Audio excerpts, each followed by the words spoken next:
Good morning. Welcome to this Governance and Audit Committee. I'm Councillor Tim Harrison, Chairman of this committee. To my left is my Vice Chairman, Councillor Helen Crawford. To my right is Josh Mann, the Democratic Officer. Welcome and warm wishes to all committee members, Cabinet members and officers. Could I ask that you please ensure your mobile phones are switched off and all turn to silent mode.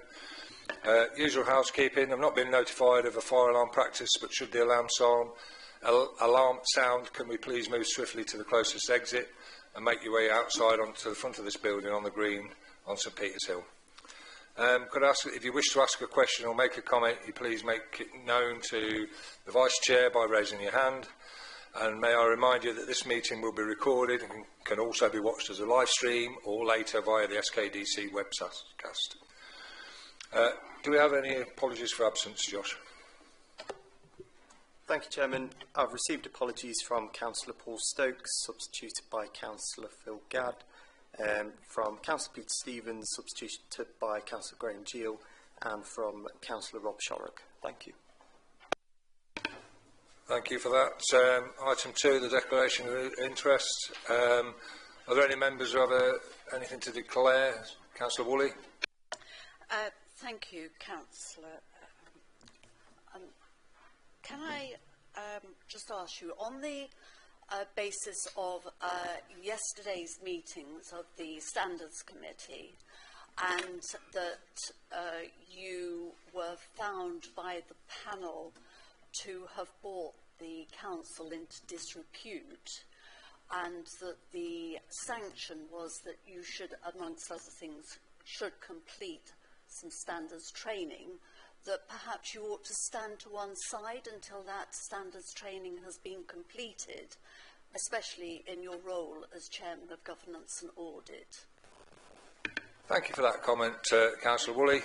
Personally, the sanction was that they advised me to complete the training. I have already completed the training, and I will partake in some more training. But no, I feel that there's not, but I'm prepared to put this to the committee to take a vote.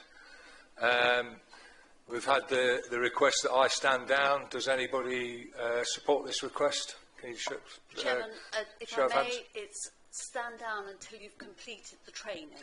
I have completed the training. All right. Adhered to the sanctions that were printed yesterday, then. Thank you. So I will put this to the committee. Can we take a vote on this, please? I'll take the advice of the committee. If you wish me to stand down until this extra training is taken, please show of hands. That's 3, 4. Those against? 2 against. Any abstentions? 1 abstention. Fair enough.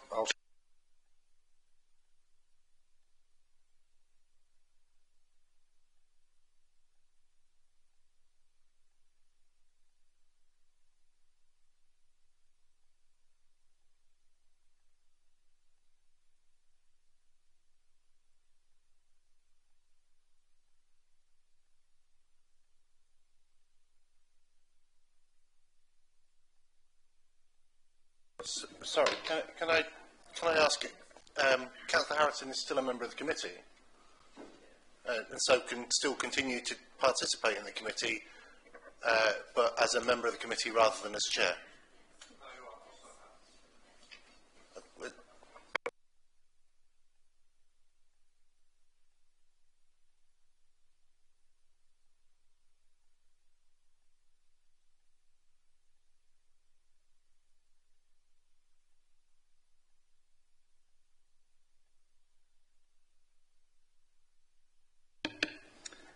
Right then, do we have any other disclosures of interest, as I'll be now taking the meeting? Thank you. So, yes, Graham. Sorry, Councillor. First of all, I didn't know if you wanted a Vice Chairman from the floor to support you in proceeding, in facilitating the meeting today. The first thing I wanted to do, though, is introduce Alan Bowling to his first meeting of the Governance and Audit Committee since his appointment as the external co-opted member. So I just wanted members to welcome Mr Bowling to his first meeting. Thank you, Chairman. Thank you very much. You beat me to it. Very welcome, and I hope you enjoy this meeting. Thank you. We'll go now to item 3, minutes of the meeting held on the 27th of November 2024. Do I have any comments? Is everybody happy with those? And if we are, can I have a proposer and a seconder, please? Thank you. Proposed Councillor Whittington. Seconded by, thank you, Councillor Lee. All those in favour? Against? And abstentions? 2 abstentions. Lovely, thank you. Now we go on to item 4, updates from previous meeting. I believe this is a verbal update. And who's going to give me the verbal update, please? Graham, lovely, thank you. Is it you? You look stunned. Sorry, we've got an action sheet, item 4, the corporate plan and performance indicator. I believe this was going to be a verbal update. Yes, thank you, Chairman. So this was on the back of the KPIs in relation to council development that was discussed at the last meeting. A question was raised as to some of the opportunities that county councillors receive from the LGA and East Midlands councils and other organisations. There seem to be more opportunities presented to county councillors who are dual hatters here than we offer district councillors. So the team have been working with our equivalents at the county council to kind of understand where they're getting their information from, so that we can present the same opportunities to district councillors here. So that's something that's ongoing, and I'll report that into the council development group when it next meets. Thank you, Chairman. Thank you very much. Do I have anybody wishing to ask any questions on that point? No, lovely, thank you. We'll go to item 5 then. Value for money conclusions. That's KPMG. Who's going to present that? Thank you, Salma. Thank you, Chair. So what you see here is our value for money risk assessment work rather than the conclusions, so just a slight change in the item heading there. So this is, as well as the audit of your financial statements, we perform an assessment of your arrangements in relation to value for money. And this is the first element of that work in terms of a risk assessment. You may have noticed in the document we explained that there was a bit of a delay in starting this work. So that risk assessment work has now been completed. You can see on page 14 of the pack, which is a summary of the risk assessment, that our work involves looking at the arrangements in relation to 3 domains which are listed there, and from our risk assessment we haven't identified any significant risks, which obviously is a very positive result. And then over the next few slides we go into each domain, and there's commentary on specific aspects of each of those domains, and that reflects the risk assessment work that we've done. You'll have noticed that we picked out a number of areas where we focused on specific work and specific decisions that the council had made during the year, and overall we found that those arrangements were effective, and there was again no issue of significant weakness in those areas. So this is a risk assessment. Now at the February audit committee, governance and audit committee, you will receive the findings from our audit, which will then include the value for money conclusion. Now obviously because of the very short time in between, it won't be significantly different. It will be probably similar in terms of the significant, the green, to the fact that there is no significant risk in those areas. We have raised a number of recommendations, but these are more performance improvement opportunities. So one of the reports that you'll see at the February Audit Committee is our annual auditor report, which summarises our work as your external auditors. That won't include these recommendations, because we only include the recommendations in that annual auditor report that are related to any value for money risks or weaknesses that we've identified. So I just wanted to highlight that these are just general observations that we've made in terms of improving the processes that are in place. And you'll have seen that management have accepted those, and we've got some agreed actions for those as well, which we will follow up as part of our 24-25 work. So I'm going to assume the document's been read, and I'm just happy to take any comments or questions. Thank you very much for that report. Do I have any questions from anybody? Councillor Lane? Just can I ask, under Leisure SK, it says that an action plan has been put forward. which is going to be worked on, I understand. One of the recommendations was that some of the board members needed to have some training. Has that been included in the action plan, please? If you'd like to answer that, thank you. Maybe it's something that which you will pick up, because we haven't actually seen the action plan, because that's just what's been agreed. So we will review that as part of our follow-up work. I'll answer the first part, if that's okay. So, because I've obviously got a Director of Leisure SK to my right, so he can actually comment what Leisure SK have received in terms of their training. But the action plan that's been referred to in the report, it was the actions that Cabinet agreed to following the intervention in January, I think it was January 24, where there was an injection of funding required to stabilise Leisure SK's cash flow position. But the agreement that was set by Cabinet was the funding would be released, but it was subject to a number of interventions and actions that were taking place or needed to take place, and that's the action plan that's been referred to in the Value for Money report. But I'll just hand over to Paul, who's obviously a Leisure Director, so he'll be able to comment on the other part. Thank you. Yeah, thank you, Chair. We received that training, I think it was in November, so we had a 4 days training on what being a director of a company like this entails and what was required. Lovely, thank you. Do you have any other questions? No, overall it seems quite positive, so happy with that, thank you. Right, we'll go on to item 6 now.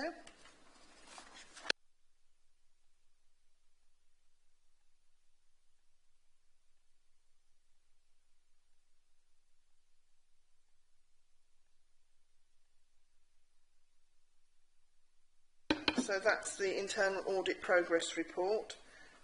Who's going to present this one? Thank you. Sorry, my eyes are bad. I can't see. Janine, sorry. Thank you, Janine. Thank you, Chair. So our audit plan for 24-25 included 8 internal audits, and we also did a review of a grant claim for the council. We have previously reported back on 5 of the internal audit final reports. In this meeting, we've got 1 report to feed back on, which is the council tax and business rates, and my colleague Paul will take you through those findings.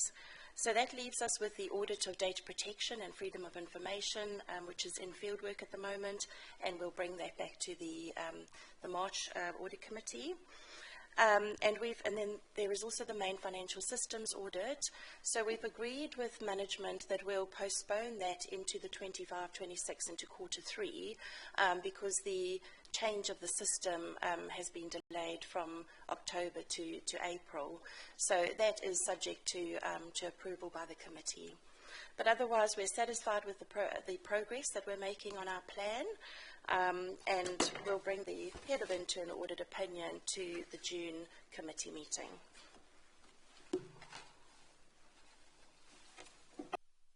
Lovely, thank you very much. Do I have any questions? Councillor Woolley? Just one, and obviously I'm going to drop to the areas of concern, but do we have any benchmarking around the write-offs? Are we similar to other areas or other districts within Lincolnshire, or are we a bit of an outlier, or doing all the right things, etc.? It would be useful to have a bit of an idea as to where we are. Thank you, Councillor, for that. I'm actually going to present the Council Tax Internal Audit Report, Council Tax and NNDR report. So maybe when I do that, probably we'll be able to get an idea of what. So once, let me just go through that, then probably somewhere along the line, I might have answered the question. If I haven't, then I'll probably go on there. Chair, if it's okay for me to proceed there. Right, thank you. So I'm presenting the Council Tax and NNDR Audit Report, where we have concluded the substantial opinion on the control design and the moderate opinion on the control effectiveness. At the start of the audit, the scope was focused on assessing the Council's processes for setting, for billing, recovering Council tax and NNDR, including assessing the efficiency and uptake of the newly implemented Citizen Access Portal. Now, during our review, we've identified several areas of good practice, and one of them is that we've noted the Council had comprehensive revenue collection policies with clear guidance for staff. There's an effective debt recovery process built on a structured annual template with clear progression time stages. There's also what we have noted, systematic enforcement of actions and appropriate mentoring for staff. Now, the new citizen access portal implemented in November 2023 has robust authentication controls because part of our scope was to review the efficiency, the uptake of it, and what we have seen that it has authentication controls in place, which strong uptakes. Now, we've not been able to provide an actual figure on the uptake of it because it was just 2 months after it was implemented and we reviewed it. That was in November. But what we have noted of the percentage of people that have taken the portal up, now we've seen that it is 7.9% of those registered for e-billing, and the advantage of that is that the process can now go efficiently online, and the process can now become more effective and efficient for citizens. So notably, we noted again that collection performances have been particularly impressive, with the council, probably this answers the question, Councillor. So with the council achieving the highest business collection rate in Lincolnshire at about 99.1%, and the second highest in Lincolnshire for council tax, which stands at 98.4% in the 23-24 financial year, which we felt was quite impressive, and we have itemized that as one of the areas of good practice. However, we have identified one medium risk finding, which we discussed with management regarding delays in processing write-offs. Now, with some cases taking up to 210 days to be completed. Now, this does not talk about the approval. It talks from initial proposing for a bill or a write-off process up to the point where it was actually actioned on the system. It took as much as 210 days. Now, additionally, we found one NDR case, write-off case, that lacking proper authorization. Now, we've had conversation with management, and they've agreed to introduce a 90-day maximum time frame for processing write-off, and they have actually implemented quarterly write-off reports to be issued to Cabinet Member for Finance, and this is effective from January 2025. Now, to specifically answer your question, Councillor, now, while looking at this, most times what we have found from different councils is that there's usually not a particular time fixed for when write-off should be processed, but as for good practice, what we have seen that it takes between 30 to 90 days, depending on the processes and the agreement. But the key thing is that whatever write-off is proposed should be completed and actioned on the system before the end of the financial year, which the council has done in all cases that we have sampled. So, having spoken with them, they've actually have a time frame in place, which is in 90 days, which is still within agreed benchmarking timelines that we have seen. So, I would say yes, the council is doing well compared to its peers within the Lincolnshire area. Thank you. Lovely, thank you. Mr. Boulding, you had a question, and then I'll come to you. Richard, thank you. My question really was about the postponement, as it were, of the audit of the financial management system. Now, I'm aware that there have been some delays in putting the new system in place. I'm not sure entirely when that will then land, and then I wondered how long it was since the last time an audit was done of the financial systems, and whether the gap is moving out rather than being examined. Thank you. Do I have any takers to answer that question, please? Can I just respond to the write-off point, because obviously that's relevant to the presentation. So I just wanted to kind of reassure the members that we did have a good conversation about that particular aspect, because I was clear that write-offs as an annual activity is robust and fit for purpose, and we make sure that the year-end position is as accurate as we can make it. I think the auditors introduced some different timescales that neighbouring councils are adhering to. I wasn't totally comfortable that we should slavishly follow a time frame, because clearly a debt can sit there for a long period of time. We could be doing some tracing activity, we could be in discussion with that debtor, there could be other elements that factor into the fact that we want to keep the debt on the system for a longer period. I think it's good practice that we do have a timeline that we've agreed to, and we will actively, where possible, keep to that. Of course, when we're writing off a debt such as council tax, only 9% of that debt is actually the council's debt. The rest of it is with all the precepting authorities. So we do need to be mindful that writing debts off has an impact on other precepting authorities, particularly the police and the county council. So we're the billing authority, and we've got the primary duty to collect the debt, so we will do all endeavours possible to collect that debt before write-off. Write-off is very much the last option. I think as well, just in terms of context, the debt for the council tax is over £100 million a year. These debts are, in the main, less than £10,000 each. So I accept the point that there could be some inaccuracies in collection rates if those debts sit there without any collection undertaken, but as a material element, it's not a component part of any misrepresentation of our collection. So I think it was a good audit identified issue. We've accepted it in part, but I just wanted to reassure the committee that write-offs are a primary activity of the collecting team, and we'll continue to do that. In terms of the point about the system delay, I mean that was part of the previous presentation. I think the report clearly sets out why a delay has been requested, really. Paul is leading the implementation team for that system. It's a complicated process. I'm sure Alan, having had conversations with him outside of this meeting, is very much aware of that element of it. And we talked about how we project manage such complicated transfers of systems, such as a finance one, which has so many interfaces with all the systems as well. So getting it right is absolutely key.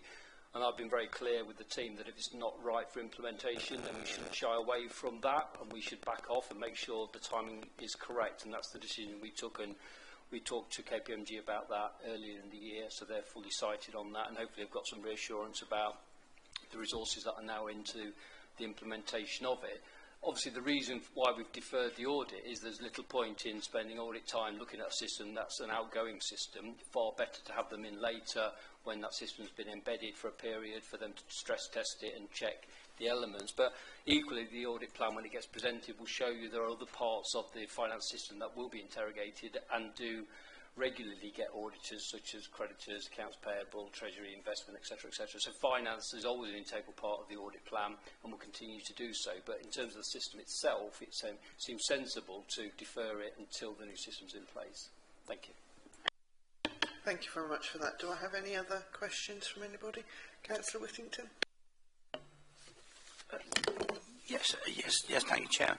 It's actually something that's come to my mind in light of the discussion we've just been having around debtors. Probably it's a technical question for Richard. What value of the debt do we show on our balance sheet? Do we show the full value or just the bit that relates to us? Because obviously, if we're only collecting 10% for ourselves and the other 90% for other bodies, it's just really a technical question, really for me. Thank you. Just clarify, do you mean the numerical figure? Yeah.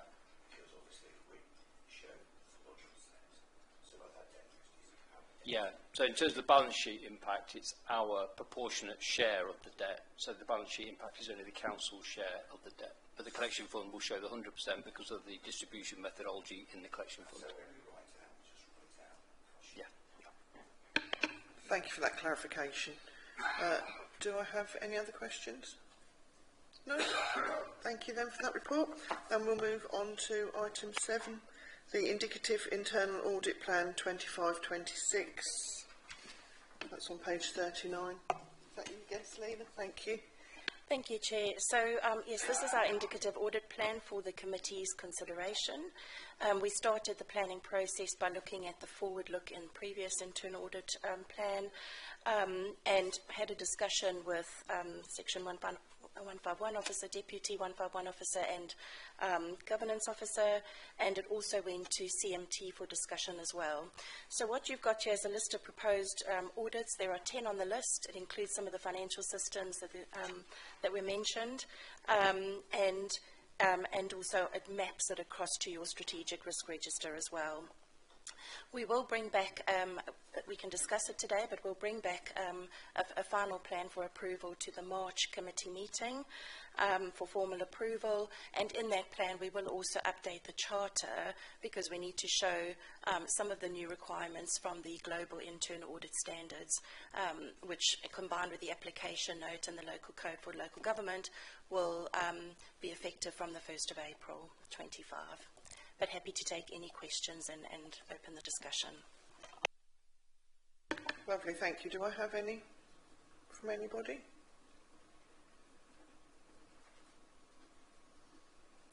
All very quiet. No, thank you for their presentation then. And we'll move on to agenda item 8, the 25-26 Treasury Management Strategy Statement. Councillor Baxter, this is yours, I believe. Thank you, Chair. I'm grateful for the opportunity to present the Treasury Management Strategy. The strategy details the investment and borrowing policies that the Council will follow during the forthcoming financial year 25-26. It's a shame that Councillor Sawyer and Councillor Shorrock are not available to be here because both have asked questions about our Treasury management activities and I welcome their contribution to the debate, but obviously this is the place to have that debate. The SIPFA code and the statutory guidance also require the Council to have a policy on non-Treasury investments, which is included in the capital strategy, which will be approved by Council. That's a bit presumptive. I don't know who writes this stuff. The capital strategy, which will be considered by Council on the 27th of February 2025. The strategy sets out the counterparties that the Council will invest with and the limits that will be invested with each counterparty. These limits are detailed in Appendix 3 of Appendix A. It's a little bit confusing or clumsy that we've got an appendix with 5 appendices to the original appendix, but thankfully Appendix A is the main appendix and Appendix 3 is an appendix to the appendix. The strategy also sets out the Council's ethical investment strategy, which confirms that the Council will consider ethical investments in accordance with the Treasury advisers, but having regard to SLY in the first instance. SLY, of course, meaning SLY, security, liquidity, yield. The strategy will be presented to Council for approval, for consideration and approval as part of the budget report on the 27th of February, and the monitoring of the activities will, of course, be monitored throughout the year by the committee. I would like to say that other than the numbers within this report, the report is very, very similar to the one that I presented last year. I was happy with the report presented last year. You were happy with the report presented last year. Therefore, only the numbers have changed. I apologise for the kind of appendices situation. I don't know what the solution to that would be.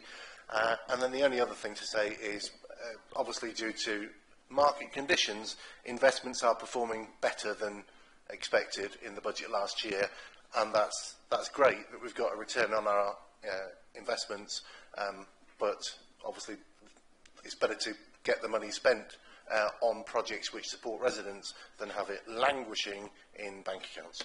That's all I've got to say, Chair. Thank you very much. Richard Wiles. So just to make the comment, and I don't disagree with the commentary that the appendices appears clumsy. Unfortunately, that is the SIPFA template, so we're all having a clumsy discussion about a clumsy appendix up and down the country. So that unfortunately is the way we need to operate within it. I think it's absolutely right. The template from SIPFA has not changed between the 12 months since the last one. What has changed, of course, are the numbers within it, because it now aligns with the capital programme that Cabinet have been working through with the joint scrutiny. So the thresholds and the prudential code now reflect the borrowing and investment levels that we're looking to pursue and implement over the next 12 months. In terms of the ESG statement that's been referred to, again, that's using SIPFA guidance. So most of the narrative in the appendices actually is driven by external advisors, not by ourselves. So we have very little flexibility to change the wording within it. Clearly, the threshold is really the debate and the institutions for investment, but again, we're driven by advisors outside of the organisation to keep us safe where we place those money. So the ESG statement recognises, as has been said, that unfortunately security, liquidity and yield will always take priority and precedent over where we choose to place our monies. At the end of the day, it's taxpayers' money, so it needs to be as secure as we can possibly make it. But we have advice by external agencies and influencers to tell us where that money can go. But we do strive to adhere to the ESG, because not only is it a SIPFA comment, it's also, as members will recall, there was a motion at Council regarding it as well, so we're very mindful of that. Thank you. Thank you very much. Councillor Whittington. Yes. Thank you, Chairman. Thank you, Councillor Baxter, for the report, and also thanks to the officers as well. I mean, I read it through. There's nothing particularly contentious in there. It's fairly sort of standard.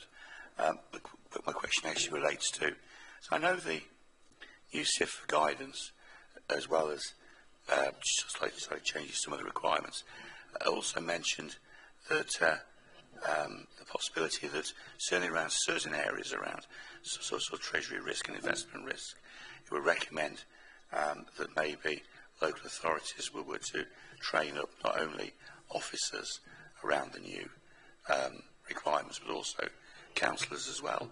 There was actually in the meeting of the county yesterday where we were discussing this, and we decided to do obviously to take place post the county council elections in May, but certainly to trainings for councillors on certain aspects of the new CIFA code, so they understand the requirements. So I'm just wondering if that's something that we might consider doing as well. Thank you. Thank you. That sounds like a positive move. That perhaps that is something we could think about training members of this committee. Councillor, not councillor, sorry, Mr. Richard. Yes. The Treasury training is a mandated requirement of members, as Councillor Whittington will know. So we have got training programmed in for this committee, so we'll ensure that that part of the code changes, will be incorporated into that training. So I think Sam Selby, the Democratic Services Officer, is working to get some training dates booked in. Thank you. Thank you. Councillor Baxter. Thank you. Yeah, I think that makes sense. It's a good suggestion. Can I also at this point plug the councillor member development plans, the personal development plans for councillors, which all councillors, group leaders should be talking through with them. If there's anything that you think you need, or if there's anything that your group leader thinks you might need, or if there's anything else that you're interested in terms of training, please tell us, and then we can put on training that meets the most needs of the most people, and also ensures that we are doing a better job as councillors. Thank you. Do I have any other questions? Mr. Bowling. Just a question really about borrowing.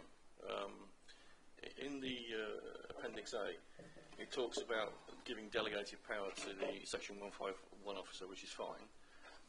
But if he has to exercise that delegated power, what is the reporting process back into the council? Thank you. Who would like to volunteer and answer for that? Richard? The person with the delegation, probably. So, in terms of borrowing is usually or primarily identified by the capital programme. So, when we present the capital programme, we will also give members an update on the proposed financing requirements. So, some of that will be coming from the council's own reserves, some of that will be grant funding, some of that will be Section 106 funding, and some of it will be from borrowing. So, within the authority that council ultimately put in place as part of the approval process, they're also sanctioning the financing proposals that are put forward. So within that parameter, but also within the Treasury strategy that sets boundaries around borrowing limits, the authorities are granted in both of those. During the year, of course, we then give members budget monitoring information throughout the year. So if there are any changes or any variations away from what's been agreed by council as part of the budget framework, then they would be reported in that way. Just for Mr. Bowling's kind of information, the borrowing we undertake at the moment is all internal borrowing.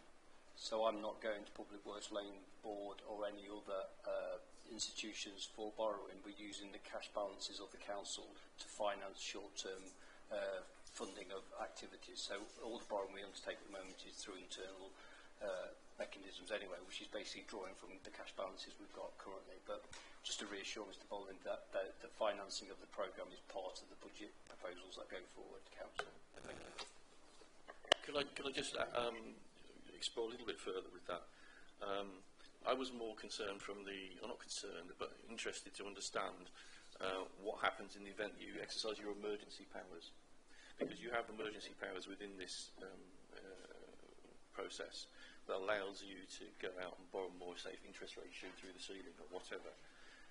And if you do have to go outside of the council, that I didn't see a mechanism, or not aware of a mechanism, for talking to the council about you having had to have made that emergency decision. That's the bit I'm chasing. Yeah.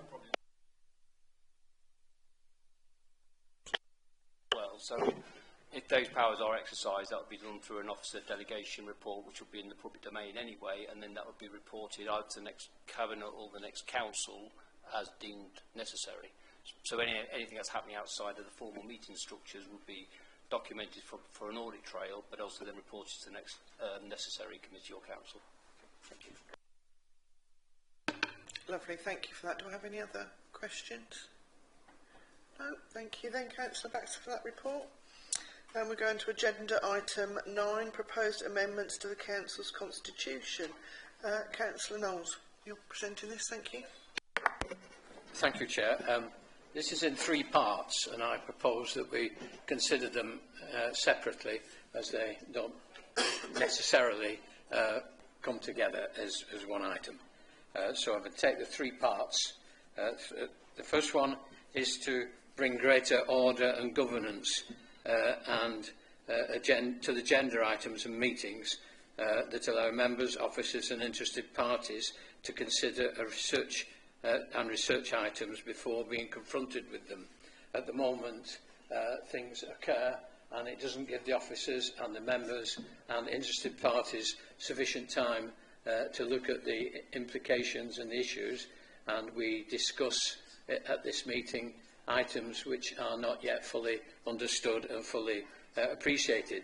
And the idea of this is so that there is a system brought in which allows people to bring members, or 1 member of the committee or 5 members of the council, still to bring items to the committee, but they do through a system which apparently is similar to the one used at Lincolnshire, and apparently it works very well at Lincolnshire. So in effect, the information on a proposal will go to the chair of the committee, and they will then look at it. They will get a report with certain information on it, so that they consider it and place it into the work programme as appropriate, so that people are informed and not looking at things out of a bit of a vacuum. So that is the first proposal, and I ask you to support it, and it will go to full council. Thank you. Could you just turn both your mics off, please, Councillor? Sorry. And the other one? Most only use one. Apologies, I've made a slight faux pas. We should have voted on the last item. We will do this agenda item 9, and then we will go back to agenda item 8 and take a vote on it, okay? If everybody's happy with that. So, do I have any questions for Councillor Knowles on the first item? Thank you. Councillor Willie. Yes, very happy to support this, but what I couldn't see was a time limit, as it were, and how between either the committee members or indeed the chairman and officers, there was a way of deciding on the length of the agenda, because otherwise, you know, it's, at some point, if something's got whiskers on it, then there's no point in bringing it to the meeting. So timescales and, as I say, as far as length of agendas is concerned, how do you just sort of see that going? Yes, broadly, obviously the committee chair has some responsibility then to look at any items that are produced, and obviously then they would go to the work programme if there was any item which needed to be brought up. It would be brought up not only by the chair but also by the committee, who would consider the work programme and make sure that there was no undue delay if it was felt appropriate that there was something that needed to be brought up. So the committee itself would have a say at the end of the next meeting when it considers the work programme. It would decide then the urgency of it to make sure that there was nothing getting left that was appropriate. Councillor Whittington. Yes, thank you, Chairman. Yeah, I'm happy to support this as well. Makes sense. There's one other thing that happens at a county, Councillor Knowles, is that sometimes a request isn't really for an item to be discussed, it's just for information. And there is the ability at county for items just for information to either be put on the agenda of meetings or to be circulated to members of the committee, because not all requests by members really warrant a full report. Sometimes it's just information. So I'm just wondering if, because I'm not entirely sure what the current situation is here regarding reports that really are just information as opposed to action reports for committees. Thank you. If you don't mind, I'll consult with Graham, who's familiar with this system at Lincolnshire. Graham, please. Thank you, Chair. Ultimately, the work programme is the responsibility of the committee and the chairman of the committee. We have agenda-setting meetings between formal committee meetings where the chairman and vice chairman will meet with cabinet members and officers to agree an appropriate programme of work for the committee to manage. One of the problems that we have faced in the current system with the current requirements of the Constitution is that requests can come in and effectively the chairman and the committee have little choice but to include that item on the agenda, even though they've probably got a very, very busy schedule of work already programmed for that particular meeting. And that again puts a little bit of pressure on officers in providing the relevant information for the committee to consider as part of that request. So this is just providing a bit more opportunity for management of that agenda and that work programme for the committee.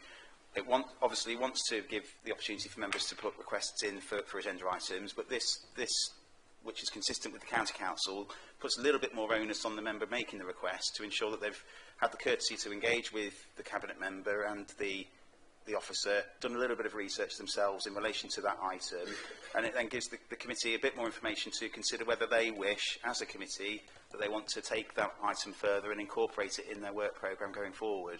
So it just gives a bit more ownership to the committee in managing its work programme. Thank you, Chairman. Thank you. Councillor Knowles? And specifically to do with things that Mary just a report that Councillor Whittington asked about, something that was a brief report. There's a facility for achieving that, is it? Yeah, again, it's up to the committee what information or what items they wish to include on their agenda. That may be reports for information or briefing papers, but that's ultimately for the chairman and the committee itself to manage. Are you happy? Thank you. Do you have anything else you wish to bring to this, or do you want us to vote? Sorry, on each item, or do you want to vote on each item? Right. Okay. Yeah. So happy to do that. So do I have a proposer? Councillor Gill, seconder, Councillor Whittington. All those in favour? Thank you. It's unanimous. Item 2 then, Councillor Knowles.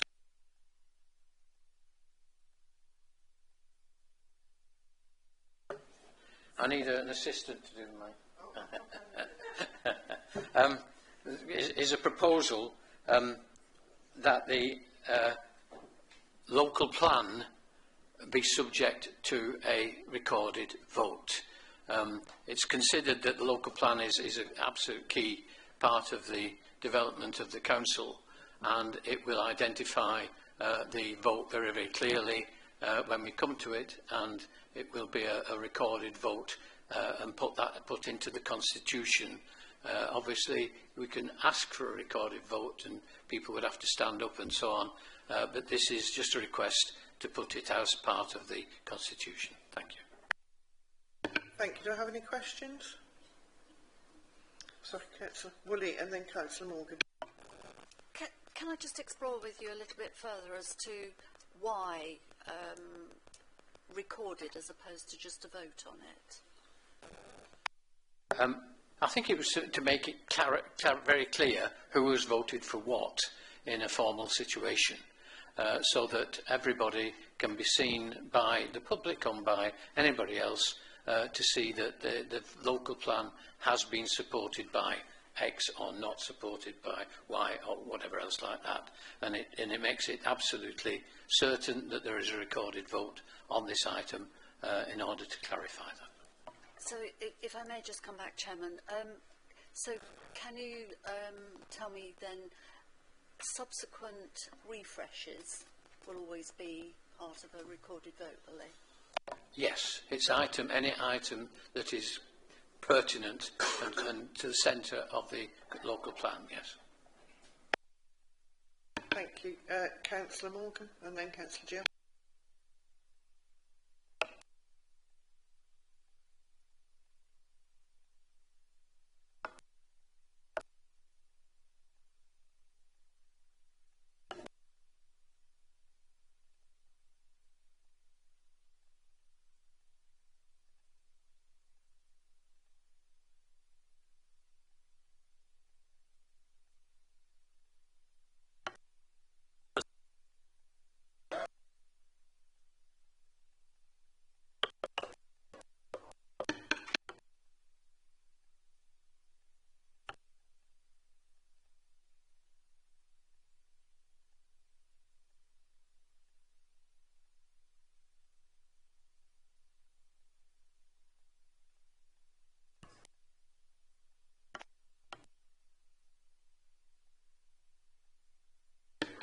Due to a technical issue, we'll have a mine works. That's the main thing. We'll have an adjournment so we can get this technical issue sorted with the microphones. Thank you.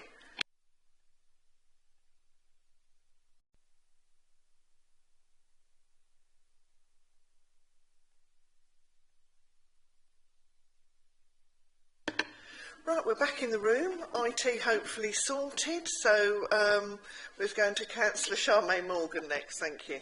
Yes, thank you. Sorry for breaking our system, and apologies for being late as well.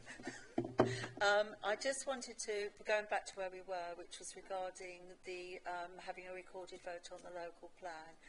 I must declare I am actually a chair of our planning committee. The local plan underpins all of our decisions. It is so important to our process, and it does make sense that it's very clear where we stand as a council on that, as members where they stand. So I would support this recommendation. Thank you. Councillor Gill. Yeah, well, really, just to echo those comments, really, that the vote on the local plan isn't just another vote.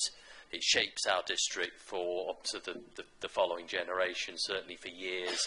So yeah, I would certainly support this, even if it just encouraged members and the public to take a little bit more notice of this one vote and the content that's behind it. Not that, obviously they take a lot of notice of every vote, but this one particularly has real impacts on the district. So I welcome this and I support this. Thank you. Thank you. Do I have any other questions?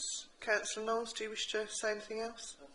Right, we'll go to the vote then. Can I have a proposer, please? Councillor Gill, seconder. Councillor Morgan. All those in favour?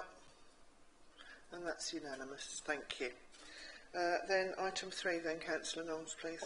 Yes, thank you, Chair. This is an extension of authority, or extension of ability of the officers, and particularly the Chief Executive and the 106 officer, to extend its powers. Effectively at the moment, for land and property, there is delegated authority to arrange short-term lettings of land and property not immediately required for other purposes at rent, licences, fees fixed by the Section 151 officer, and to arrange lettings of land and property not immediately required for other purposes at rent, licence, fees fixed at the time by the Section 151 officer, providing that the total cost of the lease in its entirety does not exceed £100,000. £100,000 is now considered to be an unnecessary and inappropriate number, and the proposal is to extend that £100,000 threshold. There are safeguard in it, because it says that any lease, agreement or letting where the total value of the period exceeds 100,000 must be supported by an independent valuation and undertaken in consultation with the Cabinet Member for Property. So it's not just a willy-nilly allowance, but at the moment the £100,000 is restricted as numbers go up, and the opportunities to get on with the job is restricted. So we propose, I believe Graham would like to say something. think it was Richard. Yeah, just to really echo what's been said, that in terms of that particular power, I don't personally set any rentals or any lease arrangements. They're always done in consultation, primarily with external valuers or our commercial agents, which are Edison. So what this is seeking to do is ensure that not only if I enact that power and delegation, I'm doing it, but in consultation in conjunction with external advice. So just to reassure members. Thank you. Thank you. Councillor Morgan, you had a question? I'm not sure if this is quite the right area, but I think it's the right area of the Constitution. I've got some issues in my ward where basically what's happened is we've got council tenants living in flats above a row of shops which we have commercially sold, leased or let. Consequently, there's a conflict between the operational activities of the businesses on the ground floor and the needs of the residents living directly above them. And I'm not my feeling is that there should at least be some members' consultation within the process where we have a situation like that. Generally, I'd be, freestanding property is no issue, but I do think occasionally we come across a situation like that. And once they're in, and it makes it extremely difficult then to deal with the issues that are emerging. So I'd kind of like some reassurance if within framework that we do take more into consideration potential impacts of our commercial activity. Thank you, Richard, and then Councillor Baxter. I'm guessing, and we're talking about New Beacon Road, Grantham, so I am aware that the lessees who operate from the shops below the residential area, which are the flats above, within the leases of each of those commercial properties, there are very clear obligations on the tenant in terms of their compliance and their requirements to keep that building safe and operationally compliant with the law. We are in the process of ensuring that they implement and comply with those requirements, and that's done by Edison's as an external body on behalf of the council. So I am aware in the past there's been a bit of a tension between those that are operating from those shops and the residents' concerns about that, who are obviously residing above. But just to reassure members, we are aware of it and we are dealing with it with those tenants below on the shops to make sure they do comply, and we'll take the necessary action within the law and within the leases that will ultimately mean they would have to vacate those premises if they don't comply. But I'm happy to pick it up separately with Councillor Morgan and Alison Hall-Wright, who's the Director of Housing, if there's more information needed. Thank you. Thank you. Councillor Baxter? Yes, thanks. I agree with what Mr Wiles has said. The issue is tangential to what you're discussing here, because it's not about the value of the lease, it's about having good tenants. And we want good tenants. Obviously, we don't know what the tenants are like until they move in. Everybody is going to tell you that they're not going to cause anybody any trouble or get up to mischief, but sadly some people do get up to mischief or cause try to go outside. So that's about enforcing the leases and tenancy arrangements that we've got for our commercial lettings. I was going to ask, under other options considered, did we consider changing the figure from 100,000 to, say, 1 million? And if we did, why did we reject it? I think just in terms of context, clearly, 100,000. So a typical lease is a 5-year lease. That would only be 20,000 a year lease, which on our commercial estate, as members will know, is significant. We've got some really large commercial operations, both in the south of the district and in the north of the district. And the examples we had more recently was we've had a interest in a letting potential on Unit 2, which is below the Picture House, which exceeded that limit very, very quickly. because they want to sign up for a long lease, which is great for the council, but it meant that threshold was breached really quickly.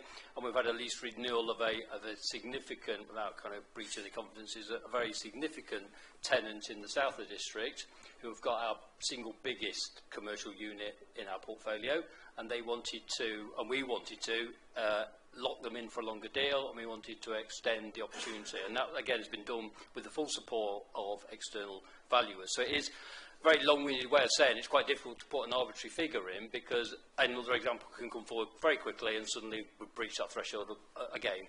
They are a little bit few and far between, but you appreciate in the commercial world we've got to be light on our feet, and we need to lock these opportunities down as soon as we've got it across the line. And what we found was the constitution as it's currently written was kind of slowing that process down. I think we had to take an urgent item to Cabinet from recollection, because we wanted to get that commercial deal done as quick as, because that tenant was looking at other opportunities, and the commercial world moves potentially quicker than our world in some examples. So it's about us being a little bit lighter on our feet and being able to lock in these deals when we've got them across the line without being hampered by the way the constitution was currently written. So that's why it's been presented in the way it has. Thank you. Lovely, thank you. Councillor Joe?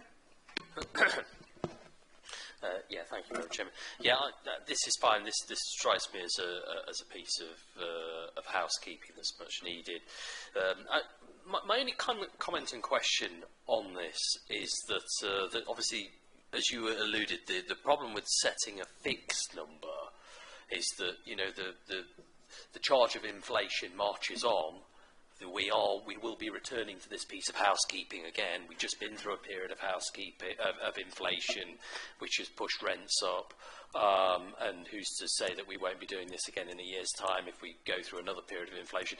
I wonder whether a form of words could be chosen, such as that this figure 100,000 is 100,000 at 2025 levels, subject to inflation adjustments into the future, so that we're not returning to this figure again every time we have a period of inflation. As I say, I'm not sure how you would word that, but there's got to be a way, because by doing this, and I agree with this, but we are locking in more housekeeping to be done when we think it should be 120 or 110 or 130 or 140. Thank you. Thank you. Richard? I think, just to be clear, what we're saying is the constitution as it's currently written enables myself to set rentals and have leases in place at the current 100,000 threshold. What we're saying is in this proposed amendment is anything over that threshold would equally be a delegation to myself, but the only difference being on those ones it would be in consultation with the cabinet member and it would be supported by an external valuation. So I don't see an issue with the 100,000 being set, because there's just two different arrangements in place above and below it. Thank you. Councillor Whittington? Yeah, thank you. I think that's a fair explanation by Richard Wiles. I'm guessing at some point, maybe 30 years in the future, perhaps £100,000 may need to be looked at, because at some point that lower threshold might be need to be reviewed. I suspect that's quite some considerable time in the future. I like the idea of the independent valuation. I think that's really important, and the fact that the cabinet member also has oversight. So I think on that basis, this is a very good proposal. Happy to support. Councillor Jim? I mean, just to reply to that, I mean, I agree with all that, and I agree with the amendment. As I say, perhaps other people have a more optimistic view of inflation than I have, and that I have a more pessimistic view of where inflation is going. So as I say, I've no problem with this, but that would be my only point. But as I say, I've no problem, so I'll be supporting this. Thank you. Councillor Knowles, do you have anything? We'll go to the vote. I don't think so, thank you. Thank you. Can I have a proposer then, please? Councillor Gill, seconder. Councillor Whittington, all those in favour? That's unanimous, thank you. And now we will return to my faux pas where we didn't vote on agenda item 8, which was the Treasury Management Strategy Statement to go to Council. So can I have a proposer, please? Councillor Whittington, seconder. Councillor Woolley, all those in favour? And that is unanimous. Thank you very much.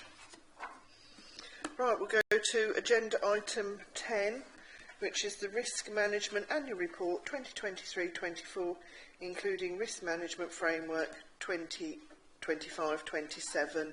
And Councillor Knowles, your report, thank you. Yes, thank you, Chair. The recommendation is to approve the Risk Management Annual Report 23-24 and approve the draft Risk Management Framework for 25-27 as attached in the appendix. It's no need for me to say to this committee how important the risk management strategy and the risk management framework and how important it is to the Council.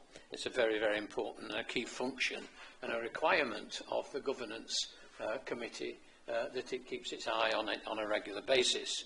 The last draft framework was published in 2021. And this is a proposed framework for 25-27 because it was overdue for renewal. There were 6 major changes, and I'll outline those if you would. There's a change to the risk management policy statement that has been separated into the component parts. There's a change to the risk management strategy, which now includes aims in addition to objectives. There's a change to the risk management governance framework and roles and responsibilities and have been updated to ensure they reflect the current structure of the Council.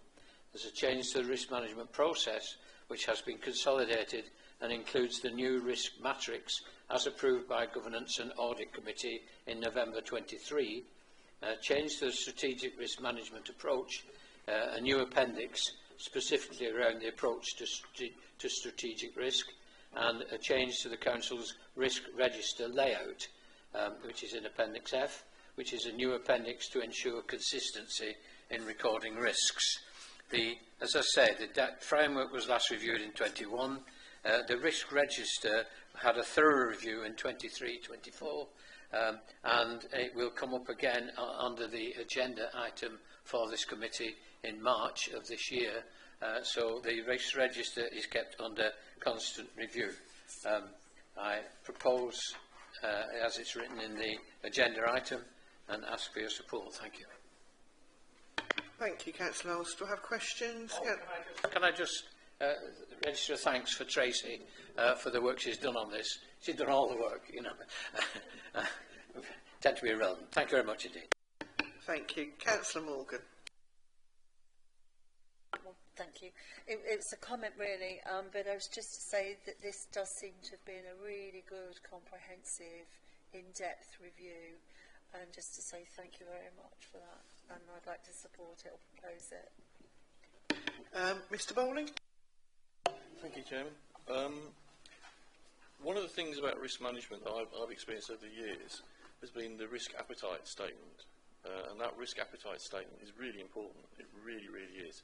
Because it's your mechanism for making sure everybody in your organisation knows what risk you're prepared to take. The one thing I don't see in here, I see a lot of talk about the risk appetite statement, but I don't actually see the risk appetite statement in here, which I think would be a really good addition. That's just a view that I would have. Tracy, did you want to answer that? Thank you. Thank you. The risk appetite statement is within Appendix A, so page 116 of the reports pack. That explains the risk appetite. Are you asking that what the Council's own risk appetite is? Yeah, I thought you might be. With the previous risk register, which had the strategic risk register, which had 7 thematic risks, we gave each of those risks an appetite. With the new risk register, which has the 15 risks within it, they don't have those specific risk appetite statements against them currently, but we can move towards capturing those in the next version of the risk register, which is due in March 2025. So the Council doesn't have an overarching risk appetite statement. It tends to fall to those individual strategic risks, which historically we've captured within the risks, and we've captured those within the framework. But going forwards, we can also do that on the risk register if that's what members would like. Thank you. Councillor Knowles, did you want to say something? No, I think we can adopt, as Tracy suggested, what you require, and that would meet your requirements, would it? Yes, it would. I think it's really important because everybody in your organisation then knows what they should be doing, up to what level they should be doing. You know, it's really, really important. It's a real guidance for everybody. And frankly, it's something that, I mean, I'll tell you my experience. My experience was we carried it around in our pockets as our risk appetite statement that we were prepared to work to. Thank you. Richard? My kind of personal view on it is the risk appetite will vary depending on the risk the council is facing. So if it's about transformation, then hopefully the risk appetite is one that's more aware of risk, but within the controls is willing to take those risks for the greater good of the outcome that they're trying to achieve. Some of them around cybersecurity and failure of financial systems, clearly the risk appetite will be very suppressed and very condensed within those. So I suppose it's a long-winded way of saying an overarching statement is probably not appropriate because the council is facing multiple risks from both itself and the external environment. I think when we updated the committee last time, we talked about engaging with RSM as an external advisor about risk, and they've helped us formulate the risk register that was presented to your September meeting. But we also talked about a risk radar to look at the external environment and what may be risks identified in the future that may be coming down the track that could impact on the council. And we've now, from that council meeting, formally engaged with RSM so we can pick this conversation up with them as part of the work they are developing for us. The risk register is a live document and will always change and evolve. So I just want to reassure members that it will always be reviewed and refreshed, and as it gets presented to yourselves, then we're happy to incorporate other elements such as one being suggested today. But because we're being guided now by external advisors, I think it'll become a more dynamic document, but also one that's probably more self-aware of not only the council's position, but what the external factors could be in the future. So we're happy to take that away. Thank you. Thank you for that clarification. Mr. Bowling? Can I just say it's a really good document as well. I don't want to be seen to be just knocking it, but it's just that risk appetite. I have to say it's really important.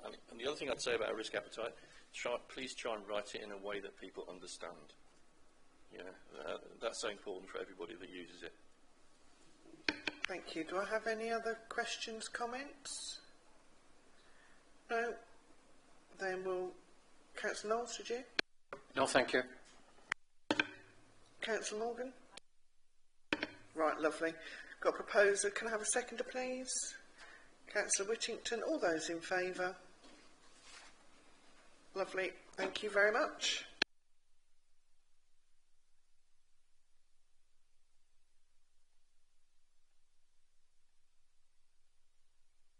Right, now we go on to item 11, work programme for 2024.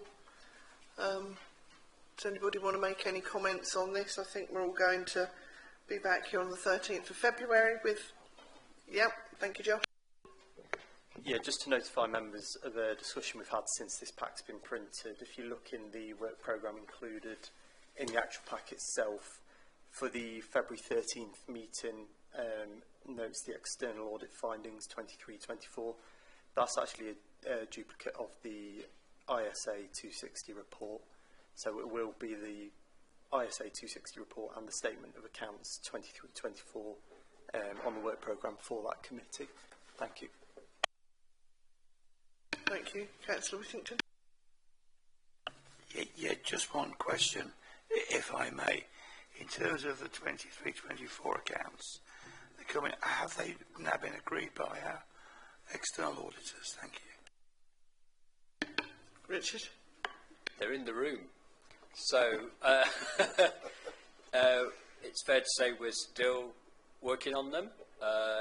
It'll go to the wire. It might go slightly beyond the wire. So I think what we're looking to do at that meeting is have a delegation in place for myself just to finalise any elements of the work that's necessary for those accounts. But looking across the room, we'll be very close. Yes. The audit's progressing quite well at the moment, but as Richard says, the actual statutory deadline is the 28th of Feb, so it is quite tight. So I think, I was just looking at the outcome sort column, I think that might need to change in terms of the actual decision that you'll need to make as the Governance and Audit Committee, and it might involve delegating some of that responsibility to the Section 151 officer.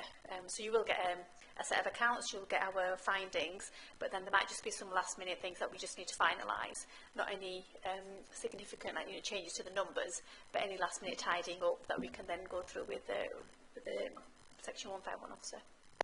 Councillor Whittington? Yeah, I think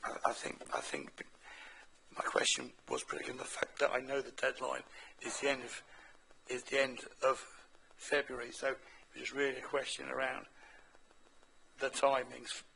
Potentially, I know some local authority councils have been signed off. I know some others are still waiting to be signed off, but the deadline is the end of February. So it was just really around the timings. But I'm happy with the assurances I've received about giving delegation to Richard if there's any stuff that just needs to be tidied up at the end. Thank you.